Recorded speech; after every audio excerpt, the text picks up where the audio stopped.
Mid-April meeting on tax day, no less. Thank you all for being here. Those of you who are online, thank you. Let the records reflect that this meeting was called to order at exactly 5 o'clock on April 15th, 2025. Will you please do the roll call? Commissioner Michelle, Present. Commissioner Carrasquillo, absent. Commissioner Gooley, absent. Commissioner Hudgen, Present. Commissioner Riley, Present. Thank you. I just want to confirm we do have a quorum for this meeting. yes, that's correct. Thank you much. Can I get a motion to approve the minutes of March 24th, 2025? It was a special meeting. The minutes are in front of you. Let's get it on the table for discussion. Can I get a motion? So move. Moved by Hudgen. Second. Second. All those, any discussion, changes, adjustments to the meetings as presented? All right, hearing none. All those in favor of the minutes signify by saying aye. Aye. Chair votes aye, motion carries unanimously. Thank you much. Lynn, anyone here for public comment? Yes, sir. Remember, you have 20 seconds, okay? Good evening, Kevin As Goff. always, yeah, your name and address. Yeah, right. Thank right. you. Kevin Goff, I'm used to this. Kevin Goff, 5 Bear Ridge Drive. I'm here tonight mainly to hear the discussion with the commission, but I have read through the material. I'm going to be commenting on this in a week at the TPC meeting. So I just want to make it clear that my comments here are my own personal comments, not as a not a plan and zoning commissioner. Overall, I think there's a lot of good work in this plan. The two basic things that I would hone in on.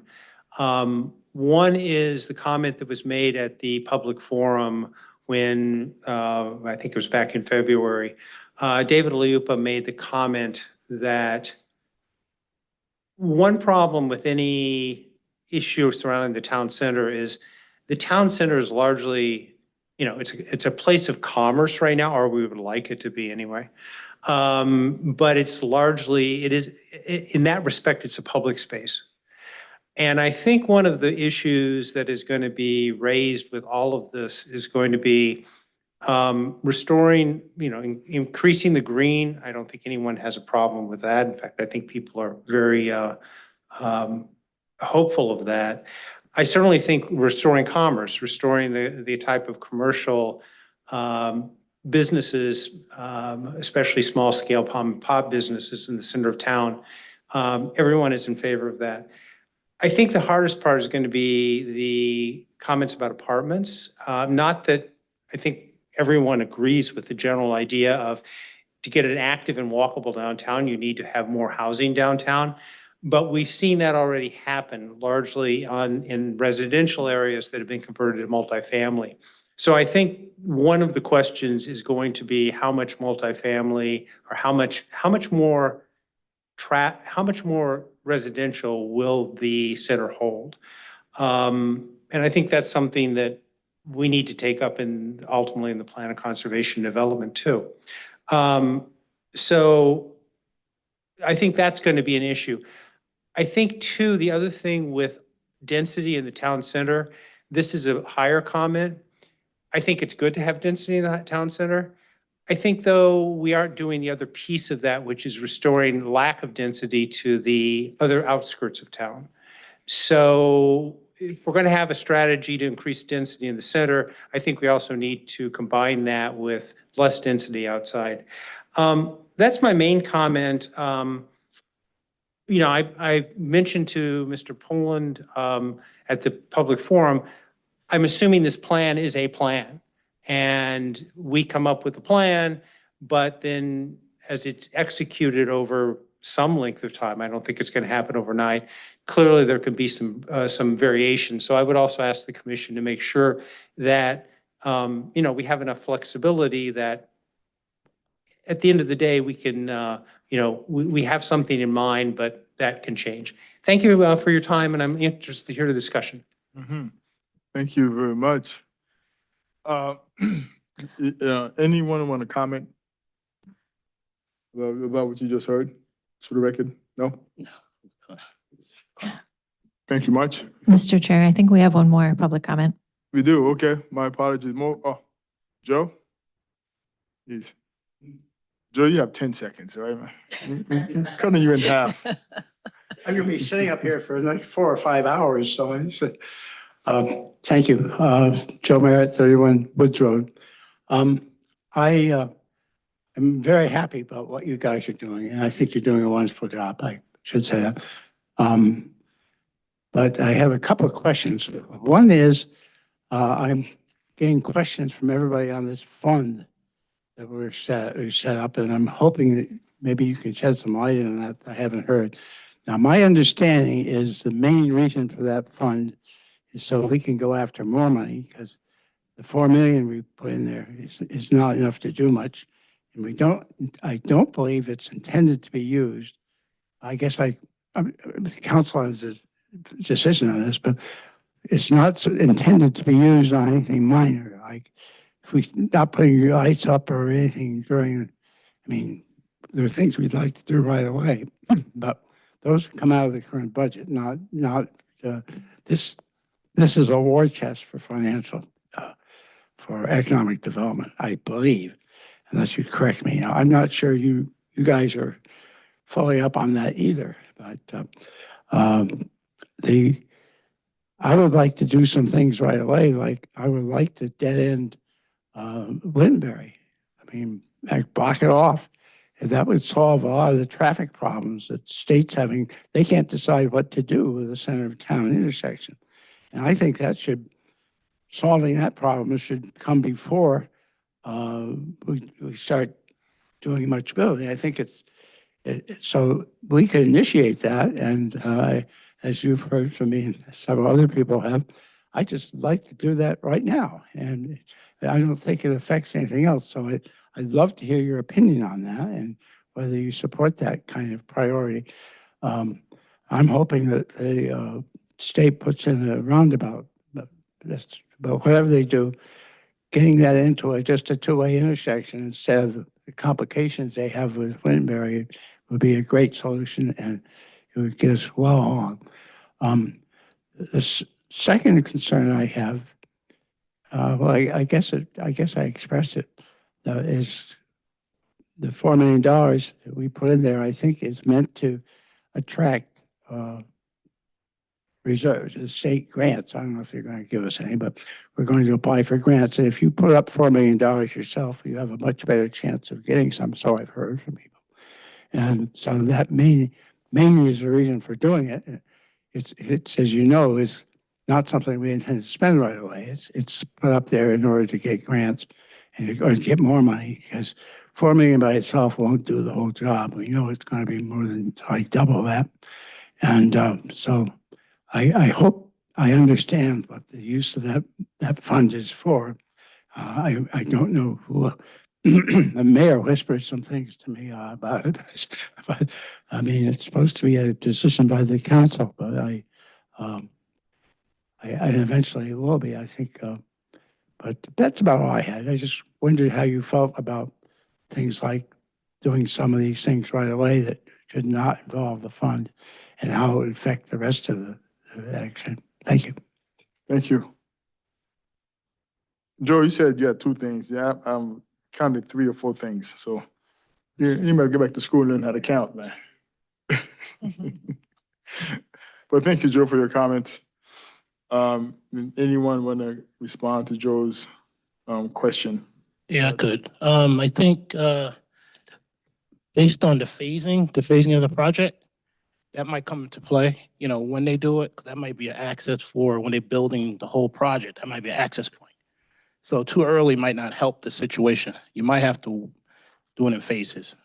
That's what I'm thinking, that's down the road. So in the planning stages, we can incorporate that in the planning stages of construction. If, if it happens. Well, we'll take that under advisement. That's a good idea. Okay? No? Okay, thank you very much. Joe, thank you for your comments. And thank you for your comments as well, sir. Okay, moving on to the next item on the agenda. If there are no further public comments, thank you much. We're gonna go to Goldman York, Town Center Draft Master Plan Discussion and Commission Feedback. Don, any comments, follow up to last month's meeting? I'm sorry, what'd you say? My Or apologies. any comments or follow up, any changes since we last met last month? No, not at all. Okay. The plan is as it was delivered to you last month. Okay.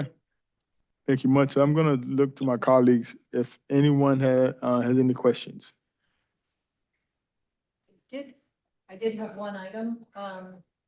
Seems like a typo on page 121, on the phase 3 for the town green expansion. Part of it was talking about relocation of tenants in the west wing of the mall to the east wing to accommodate the demolition of the east wing. I think that word is supposed to be west wing. The last thing you said, it was supposed to be West Wing. Yeah, it was relocating tenants in the west wing to the east wing to accommodate the demolition, and it says right now the east wing. I think that word should be west wing. Okay. We will check that, and I will just want to state that my head was spinning as I was talking about those phases and kind of this wing to that wing and that wing to that wing. The phasing plan is a bit complex in being able to maintain some degree of tenancy while moving forward with the project. So Yes, I figured that. I had to read it several times myself to make sure I wasn't crossing things. right. Thank you. Appreciate it. Lenny, No comment. No comment. you have no questions? No. You good?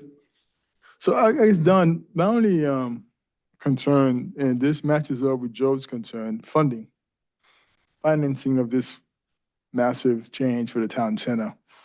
I think that before we comment as a commission, we want to hear from the public, and we have public hearings coming up later this month. And at those meetings, we're gonna get the input then, well, and then we're getting an opportunity to make final comments. I think we've commented over the last 10 months or so, and that's how we got to where we are now. But let's hear from the public. So we are looking forward to the public coming out. Lynn, can you repeat? Can you remind us all when the public hearing is? Sure. The public hearing is scheduled for 4/29 at 6 p.m. and it's hybrid. So here in council chambers and on Zoom. Thank you much. So again, 4/29, 6 o'clock, 6 p.m. in this very room. So we look forward for the public to come out. Please, if you have any thoughts and ideas, we encourage you to come out and make sure you let us know. For the town center, as many of you know, and everyone has an opinion about it, but it's pretty much universal that we need to fix it. We need to do something in town center because what's there now is not working. So if you have any ideas and thoughts on what we need to do, we encourage everyone to come out and make it known to us on what you're thinking, and we will take into consideration everything is on the table. So having said that, Don, my only thoughts, Don, have you given any thought about how this is going to be financed? I know it's not your role, but historically, in the other experiences you've had, how has other towns fund these types of massive, large projects? This for us, it's a large project. Yeah, at the end of the day, funding is always, the most challenging item. Let me say a couple words. I'll let Mike jump in because he deals on the finance side of things a bit more so than I do. Essentially, 3 sets of kind of budgets were laid out in the draft plan, and I just want to kind of point to them generically. But one is kind of the public infrastructure improvements within the greater town center overall. And that's where we made recommendations for things like new bus stops and bus shelters, improved sidewalks, so forth and so on. On that budget, and if I recall, we estimated, I think, around $4 or $5 million. The recommendation in the plan is that that become a kind of work program for the capital improvements budget. That the town, it goes to its capital improvements on a yearly basis, doing infrastructure upgrades across the community. That some degree of priority be given to the town center, and that while I think I said 5 years, it could be any years that is palatable to the community. But over a number of years that the town kind of work through those physical improvements. So I think that source of funding is coming from ultimately the CIP as a yearly budget discussion. The second budget that was presented in the plan is specific to the municipal development project, that is the redevelopment of the properties identified in the block that is bounded by Wintonberry to the north and Park to the south, and then the adjustments to Jerome Avenue to the east. And that budget is the big budget. It's the $100+ million budget, which is for the complete project. That includes property acquisition. That includes construction costs. That includes infrastructure improvements related to sidewalks, roadways, and so forth and so on. The majority of that budget, we assume, would be covered by the private sector, that is the commercial real estate development. But as we've said from the beginning of this, public participation on the town of Bloomfield's part would be needed. And that's probably in the $20 to $30 million range. Could be less. I don't think it would be much higher than that. In the end, all these numbers are going to be a moving target as this thing proceeds forward. For those dollars, I think one, the council's current efforts to create what I'll refer to as a seed fund for the town center is extremely valuable and important. And then, and that provides you leverage to actually go out to the state in seeking of grant funding and further government assistance to help you with that. That being said, the town is going to have, skin in the game and ultimately come up with funds to assist with this. How that funding plays out on the local level, the least popular route would be probably a budget line item to say we're going to allocate $10 million or $15 million to this. That probably isn't going to work. But that's where other tools come into play. And for example, we did present information on utilizing the TIF district designation, which I've spoken to in the past, which is the tax increment financing. You can essentially use the future value, the increment between the present value and the future tax value of the property once it's redeveloped, to issue bonds, and then those bonds would be paid by that increment of the new tax revenue generated from the development. So the municipality goes out, issues bonds, and then the tax dollars are collected directly from the development to fund the bonds that were secured for it. There are other tools within that method, like credit enhancement agreements, where it may be possible to negotiate that those costs are shared by the developer on the front end and reimbursed through the same structure of the future value of taxes. The last budget that's identified in the plan and is new to you guys as a committee with the delivery of this plan, because it was not discussed previously, was ultimately when I had to create that phasing plan for how the development was going to take place and the costs that were associated with it. An additional budget was actually created to deal with the tenancy. That is the cost of either relocating tenants out of their current spaces to other locations or relocating tenants within the project area, as was talked about with the typo comment, moving tenants from one wing of the building to another wing of the building to allow for demolition being done in phases and allow for the tenants to continue. There will be actual costs associated with those relocations that through a Chapter 130 plan, the town is responsible for, paying for so that they're not harming those businesses. I believe I put an estimated budget in to be extremely cautious of about $5 million. I was, after the plan was issued to you guys, I was able to gain some financial data from a town that recently did relocations. And I was pleased to see that I believe my estimates are extremely cautious and very high.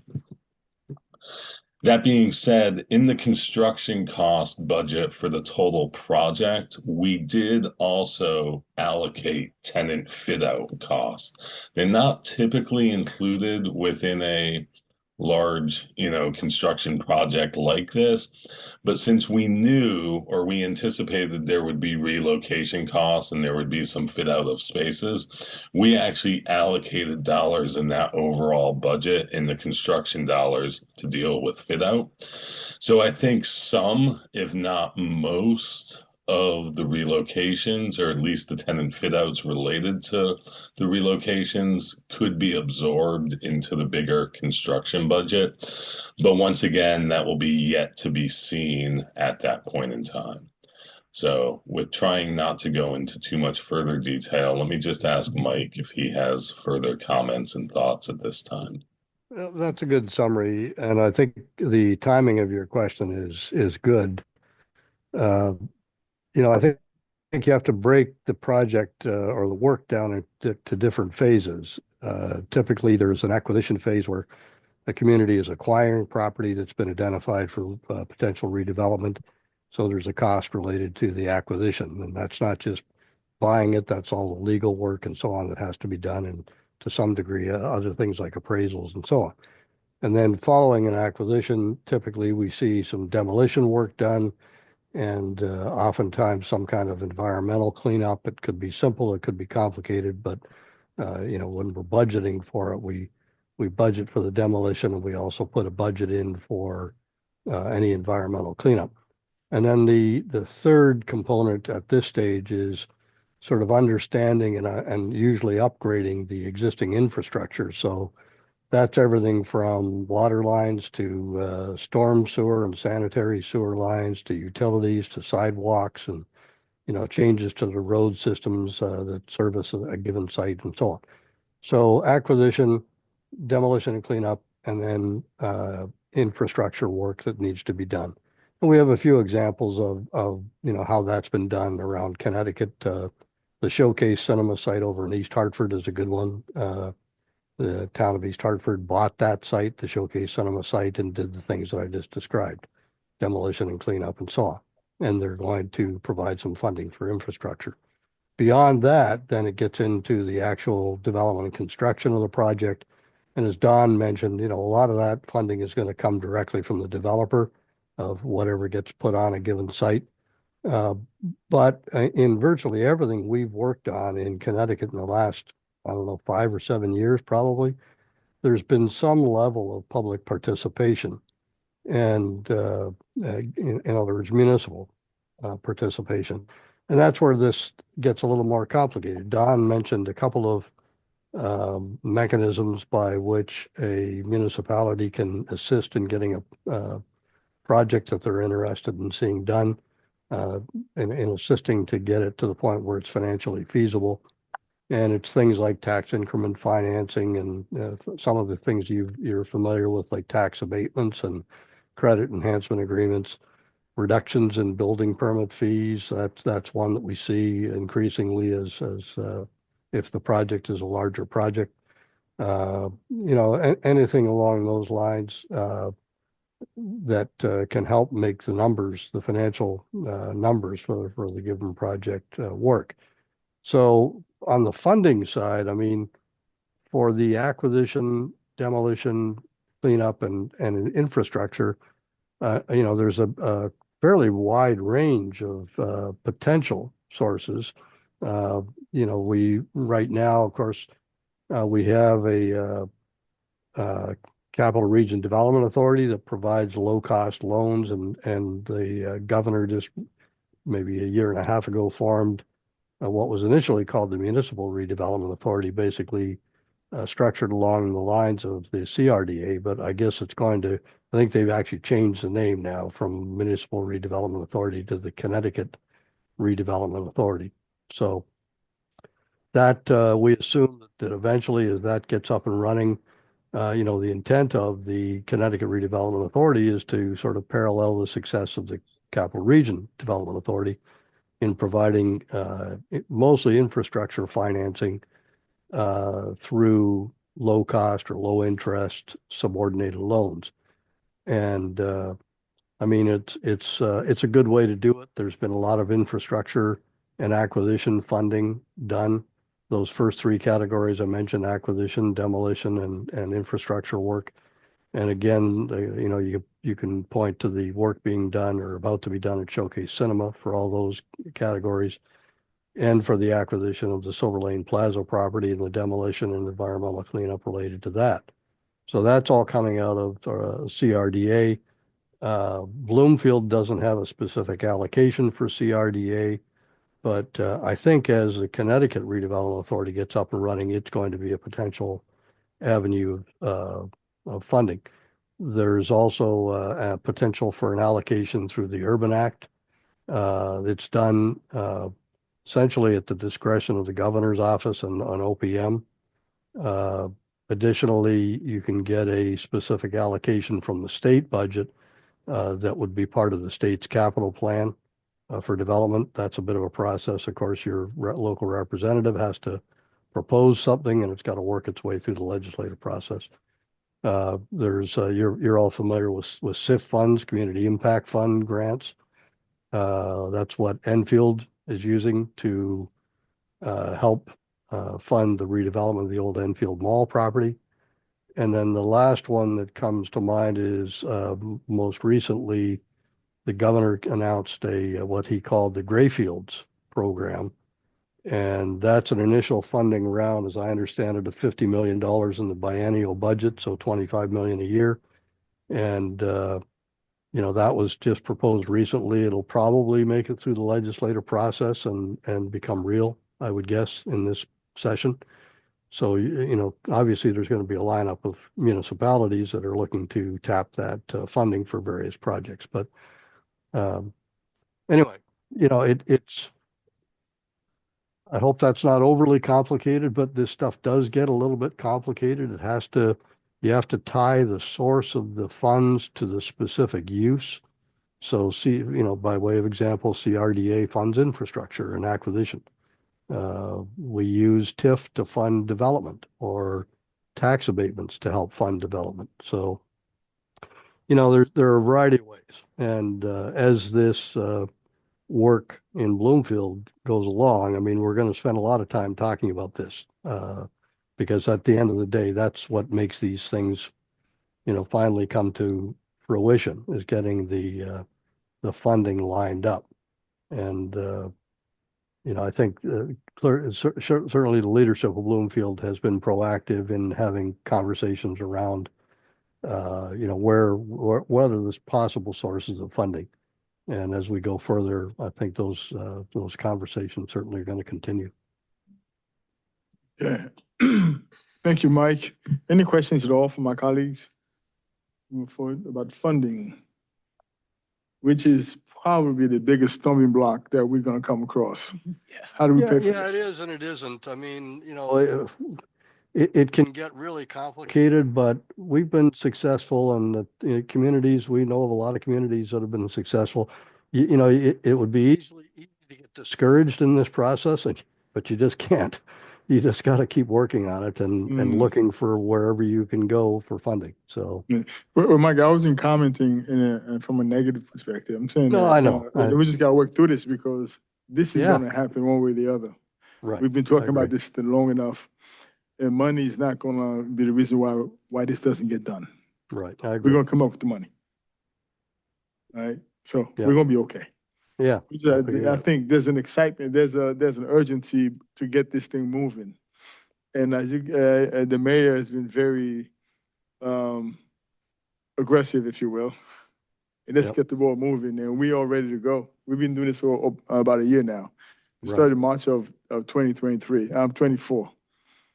So we've done our part, and this committee will be involved, engaged going forward as well. The question is the next phase coming up with the money. We have the plan. We get the public input, make some tweaks based on the public input. Then the next phase is we got to start the ball moving. So that's exciting. That's energizing because I've been in this town for about 32 years now, and I've seen the town center. Every year it gets a little bit less engaged every year, except for during the summer when we have activities on the town green. Other than that, it's a dying property. One of the comments you talked about, I think you mentioned earlier about some of the adjustments what you're looking for. I think one of the things I'm looking for is to have a property that's going to grow with the town, adjust with the town. I think one of the terms that Don has used in the past is these buildings they become functionally obsolete. Right? As our economy, our society changes faster and faster, we need to have a property that's going to be able to adjust on the fly. I'm not sure what that is, but that's got to be part of our thought process when we create something. We don't want something that's going to be obsolete in 10 years because things have changed so fast. No one knew Amazon was going to exist 20 years ago. They existed now. Sears is out of business. A lot of companies are out of business because of how our economy and how the country has changed. So I'm hoping that whatever we develop, we'll be able to adjust and change with the times as it transforms, as opposed to having a big brick building sitting there where we can't do anything with it because it's functionally obsolete. So that's something I'm going to be looking for as we move forward and to refine the plan. I would invite my colleagues on the commission if they have any comments before I ask for an adjournment. Yeah, I like to say, I'm pretty excited about the apartments. Some folks aren't, but I am. I mean, you drive around different areas like Newington, the Brit, new apartments over there. You got Airham Flats. You have different areas of the state that's doing a lot of great things for the town, and I think we need to do that as well. The plan that I feel we have in place, I think it's right where it should be. It's the personality of the town of Bloomfield. It has a country style look. I think the townhouses that's been the concepts, I think that'll work. It just about which one we really want. It's like a variation. So I think that's going to be a play that's where the town comes in with their flavor. What you want to look at? You want to see a brick facade like the school, like the library over here? Do you want that type of look? Do you want a curtain wall look? Do you want siding? So I'm pretty excited about it, and let's go. Thank you much. Any more comments? My colleague case, hearing none. I will entertain a motion for adjournment if there are no further questions or comments from our colleagues on the commission. Hearing none. I get a motion for adjournment? So moved. Been moved by Lenny. Can I get a second? I'll second. Thank you very much. Second. Thank you, Ms. Riley. All those in favor of adjournment signify by saying aye. Aye. Aye. Motion carries unanimously. Thank you very much. And public, thank you for being here. Thank you for participating. And we look forward to seeing everybody, the entire town, 20,000 plus of you in this room on April 29th. All right, but I know I'm being a little bit facetious about this, but the point here, as many input as possible will probably give us a better product at the end. The more people that come out and make us aware of what they are concerned about, and it would probably create a better product for the town. So please, I encourage you to come out. I won't be here. I'll be remote because I'll be out of town, but I'll be present just remotely. Okay. Thank you all very much. Enjoy the rest of the evening.